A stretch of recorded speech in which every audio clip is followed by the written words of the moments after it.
kömək edin, kimsə batır orada. De. Ay sənin şart xəbər ola sənə. Ala bunu, qoy cibə, sağlamışdılıq. Qaynanamdır. Yaxşı, sigaretiniz var? Hə, cibinizə sigaret alın qoyun da. Buramızı geç sigaret al, ye. Tez ol. Nəzi, boz kampar. Usta yeməklər bomba idi.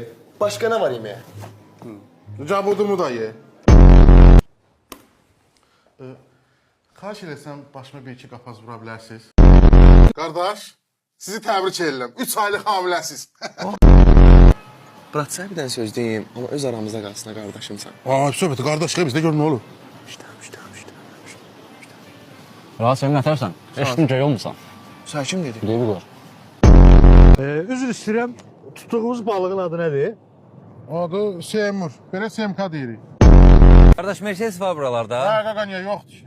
Ben hanı görmürəm axı. Ödəyə biri oradadır, biri də əynimdə. Salam, mən kredit götürmək istəyirdim. Nə gözəl, buyurun. Kreditdə hansı şərtlərdə verirsiniz? Qaytarmayanın var yoxunu.